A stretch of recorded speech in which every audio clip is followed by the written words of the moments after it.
There's one story I want to share though while you were talking. I thought of kind of my one major incident of church hurt, Mm, where I was young. I was in my 20s. I was that, young leader who wanted to do absolutely everything and had a million ideas and 110% energy to do everything. And I ran up against another hero who mm, saw me as a threat.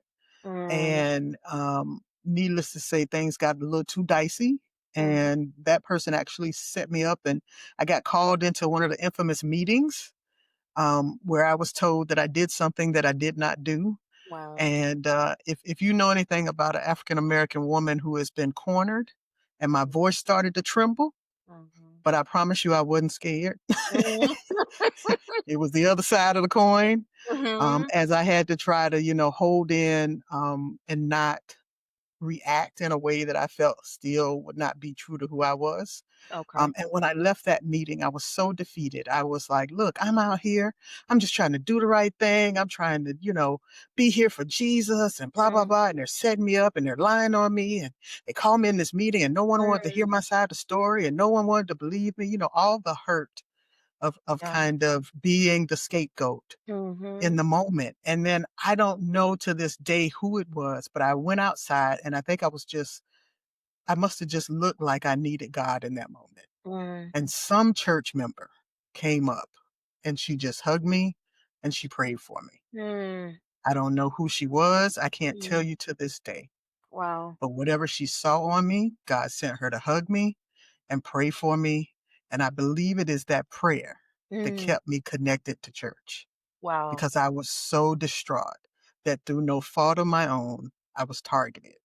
And I Yeah. think, once again, we have these systems and situations that happen that create conflict. Mhm. The thing that I'm hoping that we do is that we remember to show grace, Yes. even when we don't understand the other person. Yes. Try to show some grace that they may not mean it maliciously, Yes. right? Yes. Um, Even if it looks and feels and smells malicious, it still may not be malicious. It may be them replicating something in their family. Their family. This, Mhm. this is how we handle things at my family, and this is how I handled it at church. Yes. And so we have to be mindful of how we replicate patterns with others and also have the grace to think about whether somebody else is doing that same thing. Yeah. They always used to say that the bully either got bullied at home or the bully had something else going on at home and they Mm, didn't have another way to address it. And so they address took it it. out on other people, Yes. right? So Yes. sometimes it's that grace that matters first, and then it's our intentionality about Yes. making sure that we are feeding God's spirit kind of back into us and not Right. getting caught up in interpersonal drama. And Because what you can't escape.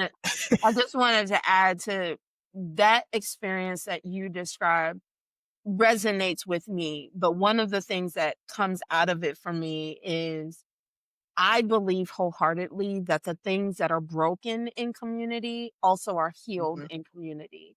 And mhm, I do not think it's by accident that before you could get home, uh-huh, someone met you in the parking lot, a person of that community met you mhm. in the parking lot, and in that moment, what was broken in that office had an opportunity to be healed. And I It made a wholeheartedly believe difference. that it made the difference. Absolutely. And that is the community still caring for itself, right? Yes, yes, yes, absolutely. Oh my god, this has been so amazing. It's rich. It's a rich conversation, and we're just scratching the surface. I almost hate to, kind of draw us to a close.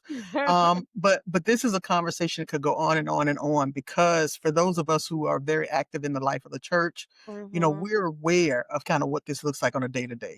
For those of Yes. us who are pastoring, but even if you're not pastoring, if you've been in any type of ministry leadership role in any capacity for any length of time, Mhm. there's probably something today that resonated with the journey that you have.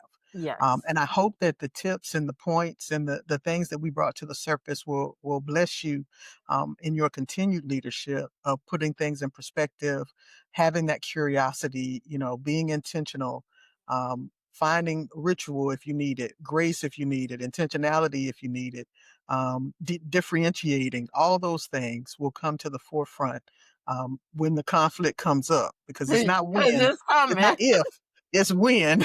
Yeah. So that will help you to kind of navigate it in ways that's going to be healthy for the whole community.